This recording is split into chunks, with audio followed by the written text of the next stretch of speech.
Naputol nga yung GB bracket ko na pinagpapatungan ng top box ko. Dahil sa napakalalim na lubak dito sa may Ampid San Mateo. Natsyempo pa, nakakatapos ko lang mag-pick up sa may Jollibee at ready to deliver na to sa may Batasan. Gusto ko man to may deliver ng mabilis ay hindi pwede dahil anytime pwede ulit ako malubak or kahit minor lang ay matanggal tong top box ko at mahulog sa kalsada. Buti na lang na i-deliver natin ng hindi natatanggal yung top box natin at naitawid natin ng maayos. Ngayon babalik muna ako sa bahay.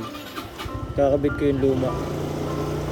At wala nga tayong choice kundi bumalik sa bahay para palitan ng bagong bracket to at may stock naman ako. Yung takbo ko nga ay maingat pa rin at lagi kong minomonitor dahil mahirap na kapag nabagsak to sa kalsada at makadamay pa ako. At swerte naman kahit papano dito sa amin sa Marikina ay puro aspaltado na yung kalsada at safe ako nakauwi. Kitang kita nga na nakatabingi na yung top box ko at malapit nang mahulog. Nabigla kasi talaga ako dun sa may lubak na pabox na para siyang hinukay na drainage tapos nalubugan na siya ng aspalto. Ang masama pa nun ay may kanto pa yung pinagbagsakan ko kaya malala talaga yung tama ng motor ko. Namiski nga yung mga side mirrors ko at saka yung cellphone holder ko ay lumundo nung nalubak talaga ako doon. Part din siguro yung pangit ng pagkaka-welding ko dahil hindi nga ako marunong. Pero okay na yan, wala tayong magagawa. At least meron tayong pamalit na bracket dito. Kaya inumpisahan ko nang tanggalin yung top box natin para mapalitan na. Madali lang naman to basta kumpleto ka ng gamit. At kahit papaano may basic learning ka sa pagbaklas at pagkakabit. At ito yung resulta ng welding ko na hindi ka aya-aya.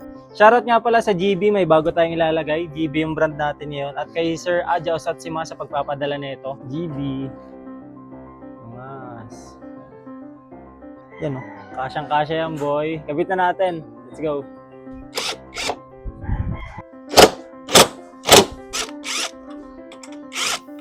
Malas nga lang dahil nagkaroon pa ng isa pang problema na lost thread yung isang tornilyo. At buti na lang meron din ako dito mga pang-retread na gamit at susubukan kong i-retread to kung kakayanin pa ba. Medyo okay naman yung itsura niya at susubukan din natin linisin itong thread dito na nakapagpa-lost thread sa may tornilyo.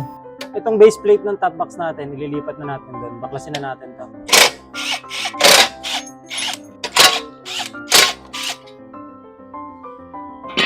Kasi ito yung luma. Oh, ayun yung putol. Nasa kalagitnaan na nga ako ng pagkakabit nang naisipan kong i-repaint to dahil may extra naman ako. Hindi ko na na-videohan guys pero ayan. Nag-repaint na rin tayo ng ano natin, base plate. Ayan, puro kalawang na kasi. Tapos, ito, yung grab bar. I-repaint na rin natin.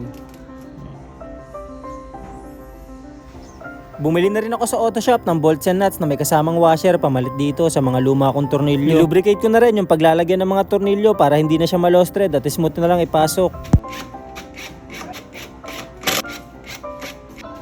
So far, mas gumanda naman sa tignan. Tanggal yung mga kalawang at bago na yung mga tornilyo. At mas naging presentable pa siya tignan. At siguro nakadagdag din dito yung pagpipintura natin na maayos sa may bracket. At buti na lang, wala nangyaring masama sa atin at nakauwi tayo ng safe. Yun lang, salamat!